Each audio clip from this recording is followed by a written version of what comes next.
Con uno, el doctor Carlos Elizondo Mayer Serra, profesor de la Escuela de Gobierno del TEC de Monterrey. Carlos, buenas noches. Buenas noches, Pepe. ¿Cómo ves todo este asunto?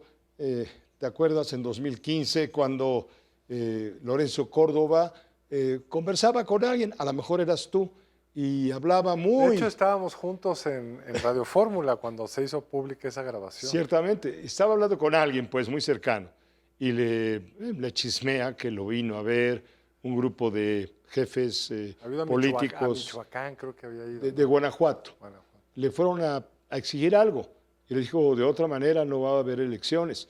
Pero él se burló de ello. Esto se hizo público y bueno, después él pidió una disculpa pública un mes después o algo por el estilo. Y sin embargo, la 4T pues no se la perdona y lo lanzó a ponerlo en los libros de texto del sexto año de historia, pues para que quede claro qué clase de cucaracha es Lorenzo Córdoba. Pero Pepe, yo no estoy de acuerdo en todo con eso. A ver. Lo que no le perdona es que fuera un INE autónomo, que pusiera límites, que hubiera una elección intermedia en el sexenio pasado equilibrada, que no le fuera bien a Morena. Entonces esto fue un pretexto. Pepe, a ver, si él hubiera sido un presidente del INE, acomodado con López Obrador, comparsa de Morena, ¿tú crees que lo hubieran puesto en libro de texto? Absolutamente, no. No.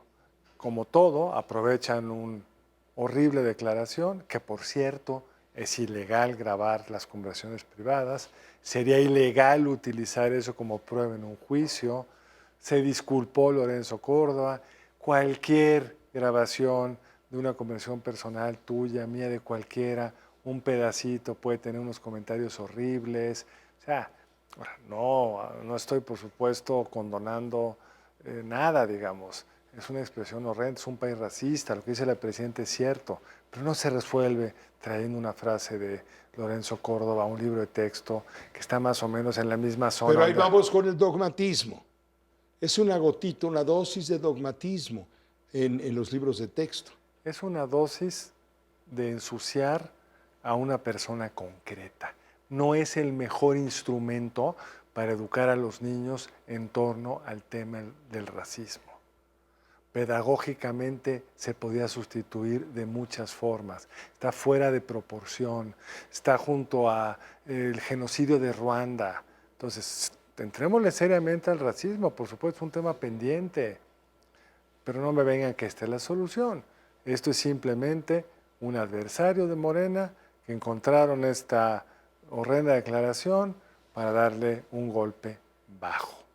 La Suprema Corte decidió, creo que correctamente, que estaban violando sus derechos, entre otras cosas porque la grabación es ilegal, se había disculpado y está, como digo, fuera de proporción respecto a los temas serios y profundos, complicados que requiere entender un niño mexicano o una niña mexicana para enfrentar el tema del racismo. Ahora, esto sirvió para darle una buena despedida a la corte que ya se va. Por supuesto. Una corte facciosa. Bueno, una corte, dice la presidenta, facciosa. Mientras Saldívar fue presidente de la corte, no la consideraban facciosa, eran amigos. El presidente López Obrador le permitió al ministro presidente Saldívar algo inusual, hacer una iniciativa de ley para modificar una serie de leyes que permitieron, y correctamente, tengo que subrayarlo, reformar para bien una serie de temas de derechos, ampliación de derechos, cambios procedimentales, una muy buena reforma. Cuando sale Saldívar y entra una ministra que les cae gorda, pues entonces todo se voltea.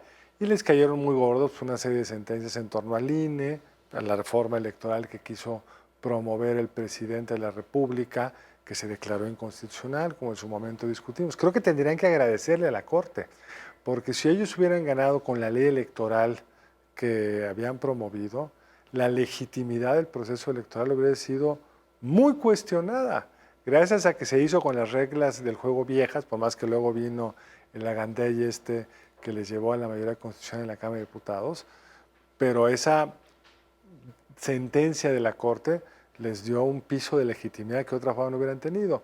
Pero fueron 2, 3 sentencias que les molestaron mucho, como todo en este país, cuando desapareció en la Policía Federal, se encontraron 3 cosas de corrupción de la Policía Federal. Si por corrupción hubiera que cerrar instituciones, habría que cerrarlas casi todas, empezando por la Guardia Nacional, que tiene documentada no sé cuántos actos de corrupción. Es una decisión política y es un uso político para deslegitimar a la Corte que sale y tratar de generar un ambiente positivo a una Corte nueva que viene con un serio cuestionamiento de legitimidad, por algo que se ha discutido en muchos lugares, también tú y yo. Hay reportes que muestran cómo fue una elección donde se violó la ley. Los acordeones eran publicidad del gobierno, fue el indicador que llevó a que fueran seleccionados los que fueron y no otros. Estabas en el acordeón, palomeado.